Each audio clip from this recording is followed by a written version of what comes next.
Welcome to this explainer. Today, I'm going to step right into the role of your personal financial advisor, and we're tackling something that stresses out way too many people.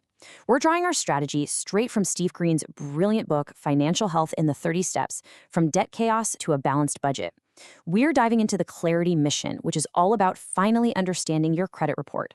By the end of this, we are going to turn that lingering credit anxiety into sheer empowerment and get you building rock-solid credibility with the banks.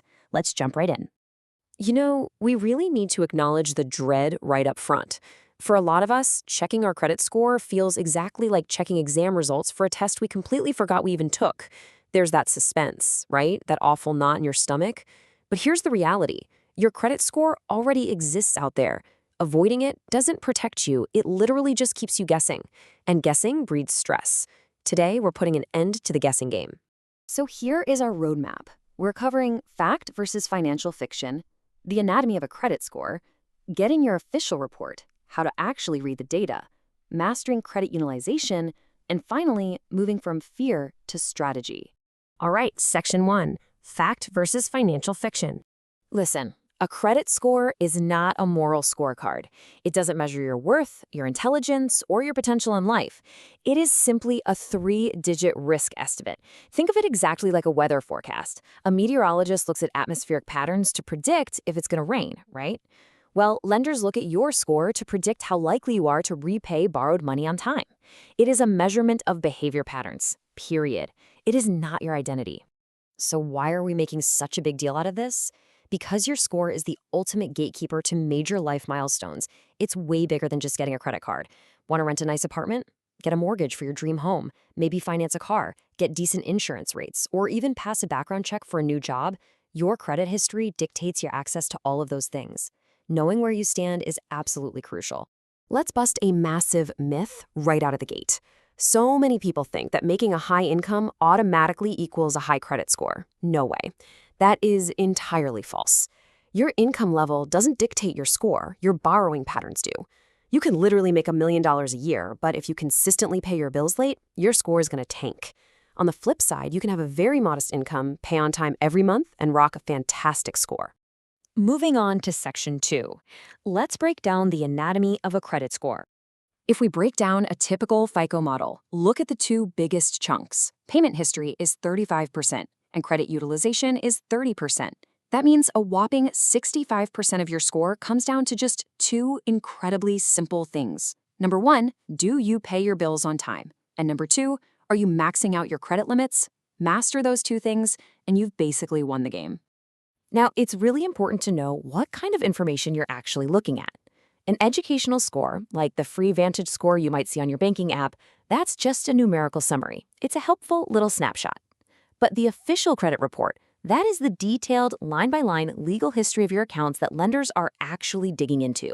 You really need to know what is in that official file. Which brings us to Section 3, getting your official report. You are legally entitled to see these files. You do absolutely not need to pay for some expensive subscription service, no matter what those flashy commercials say. Just go to annualcreditreport.com. That's the federally authorized site in the U.S. Request your reports from Experian, Equifax, and TransUnion. Then download them or print them out so you have the hard data right in front of you. All right, Section 4, how to actually read the data once you have it. Okay, before you even glance at the first page, I need you to just pause and take a deep breath.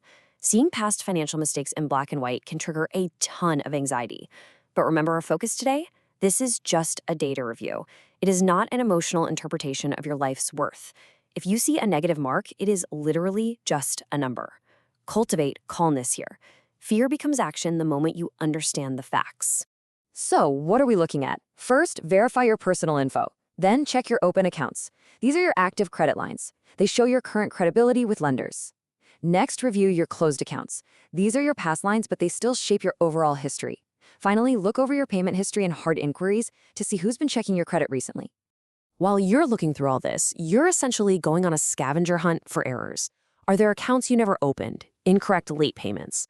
What about outdated negative marks that should have fallen off by now, or duplicate accounts? Studies show a crazy number of consumers have errors on their reports. Finding and disputing a simple mistake is one of the fastest, easiest ways to boost your profile for free. Section 5. We are mastering credit utilization. Simply put, credit utilization is the percentage of your available credit limit that you're using at any given time. Think of your total credit limit like a big pie. Utilization is just how much of that pie you're currently eating.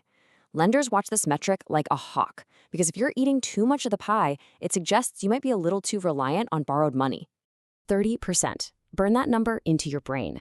You want to keep your utilization well below this crucial 30% threshold at all times. Honestly, if you want the best possible score, try to keep it under 10%. Staying below this line sends a huge signal to lenders that you are a low-risk borrower who knows exactly how to handle credit responsibly. Let's do some quick math to see how this actually works for a specific card. Say you have a credit card with a $5,000 limit, and your current balance is $4,000. You divide your balance by your limit, 4,000 divided by 5,000, and boom, you're at 80% utilization. Even if you pay your minimum payment perfectly on time every month, sitting at 80% is actively hurting your score. Finally, Section 6, moving from fear to strategy.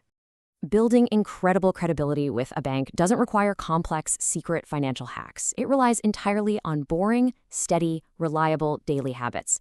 Consistently pay on time. Maybe put it on autopay so you never forget. Work on chipping away at those active card balances to fix your utilization. Don't open a bunch of store cards you don't need, and just monitor your report regularly. Consistency is what wins this game. I absolutely love this metaphor from Steve Green's book. A thermometer does not judge you for having a fever. It simply measures temperature. If your credit score is low right now, please don't beat yourself up. Treat it like a financial fever. You wouldn't yell at a thermometer, right? You take some medicine. Your treatment here is just adjusting your daily habits, paying on time, and lowering those balances. Here is a great psychological trick to strip away the emotional baggage of that 3-digit number. Rename it. Give it a boring project name. Call it the access number or the borrowing passport. When you completely detach your self-worth from the number and treat it like an objective management project, improving it becomes so much more manageable and totally achievable. So, as we wrap up, I want to leave you with this. When you pull your official report today, ask yourself some honest reflection questions. Did anything surprise you? Were any of your assumptions wrong? But most importantly, what is one single actionable improvement you can make in the next 30 days to rewrite your financial reality? You've got the map, you've got the data, and now you have the strategy. Thanks so much for joining me for this explainer, and I'll see you in the next one.